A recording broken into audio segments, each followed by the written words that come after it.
The boomerang effect has been creating an interesting phenomena within our social landscapes lately. And for those who don't know what the boomerang effect, it's basically whenever there are attempts to persuade someone or a group of people to change their beliefs or behaviors to result in the opposite outcome, and it causes them to be more entrenched in their original stance. So this is usually when people are feeling like their freedom to choose is being threatened, and leading them to kind of go against the opposite persuasion. That we can already see examples of this from things like the Freedom Convoy, when we were put in lockdowns and told we had to take the jab, or our freedoms and rights were being taken away. And that led to a boomerang effect. We can see this in financial sectors where the more the push for digital currency, the more the pushback is becoming. We see this within the spiritual communities. A lot more people are moving away from guru culture, and especially in light of some of the latest Epstein files with some of the spiritual gurus and teachers and stuff like that that used to be looked up upon, are now facing a lot of questionable character choices, let's just say. Within the old society parameters, I've just used a really basic formula. I mean, most people who get to the top, quote unquote, are connected, right? There is a type of indirect nepotism, not necessarily nepotism in the familiar sense, but social nepotism that happens within these circles. And it makes it very difficult for people who are just normal lay people to make it to these positions of perceived elevated power, hence the pyramid system, right? But I really see a massive change in our social landscape of the way people are behaving and doing things. And there is a group of people that are really leading the way. The challenging part about it is that this is a whole new direction, and it's not really mapped out in any ways either. So I feel like the people who are starting to lead the new way, it is a very intuitive path in a lot of ways, and we're really having to trust our gut instincts, trust ourselves, and really tap into our inner strength and inner wisdom. And I guess that's the thing about people who do forge new paths, is you are going into that woods, the dark woods of the unknown. You're cutting that underbrush down, and you're taking the hits as you're forging new paths so that you can hopefully pave a new path that will make it easier for other people to follow by trial and error, really. And we're living in such absolutely fascinating times right now, seeing these changes and seeing the change in philosophy and in the way people are thinking and behaving and moving, and the old structure of control and centralized leadership and stuff like that is crumbling now, as more and more people are informing themselves, self-educating, and not necessarily relying on the leadership of one person, but learning how to draw upon many different ways of thinking and being and doing.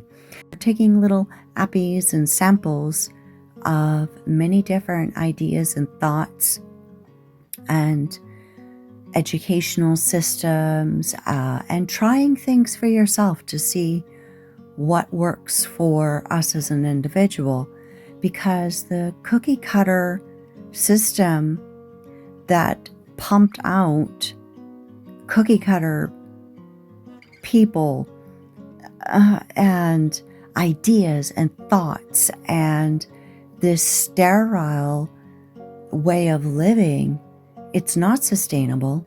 It's not truly human. And I see us coming back to our humanity again, which is so exciting to see. Because our humanity is about trying different things and exploring and inventing and connecting with others and philosophy and healthy debate. Not triggered reactions and fighting, but actually talking about things in open forums and discussing ideas and not being so rigid in our belief systems. And I can see that there's another wave of awakening that's starting to happen now, where that usually is triggered whenever people's fundamental reality has been shattered.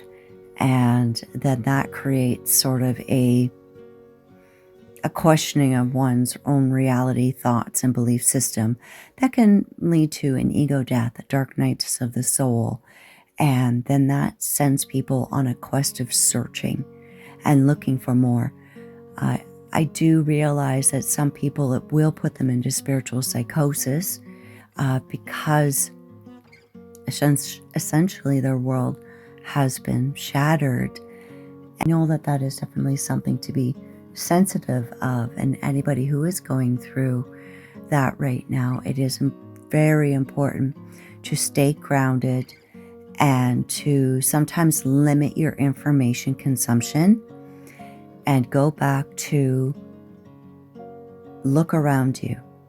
What do you see in front of you?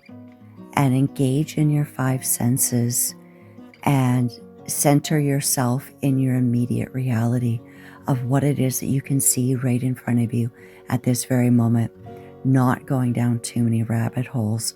A lot of us have already done that. So we can speak from experience in that as well.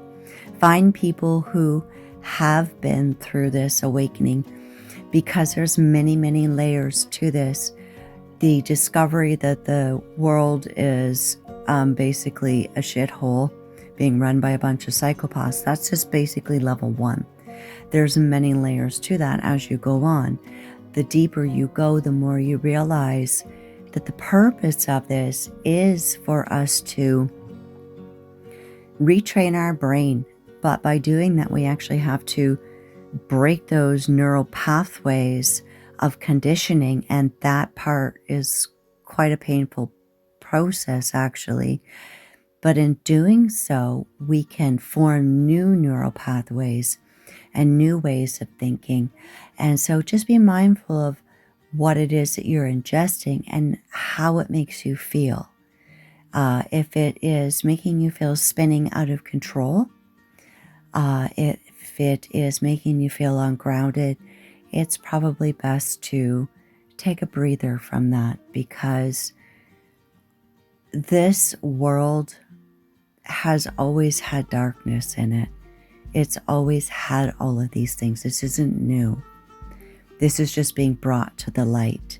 And there is a lot of positive changes, and there's a lot of positive that can and is already coming out of this. So yeah, just hang in there and try to come back to your core center of baseline reality of what is happening around you. Connect with nature, learn how to meditate, and ground yourself is so, so important in these times, because a lot of us have come out of this now, and we're in this place now where we're going, okay, what's next? What's next? And finding other people that have been through this and connecting with others and coming up with some really creative and amazing new ways of doing things.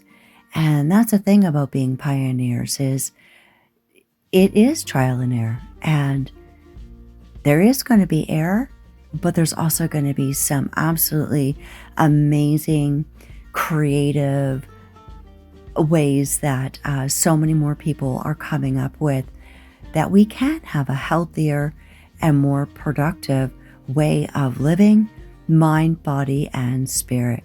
And that's why we came back for this round. It is so freaking exciting and slightly terrifying, but mostly absolutely exciting to see the trails that are being blazed and the amazing things that are to come in the future. And I'm so excited to be part of this. And take care of yourself and take care of each other. Bye.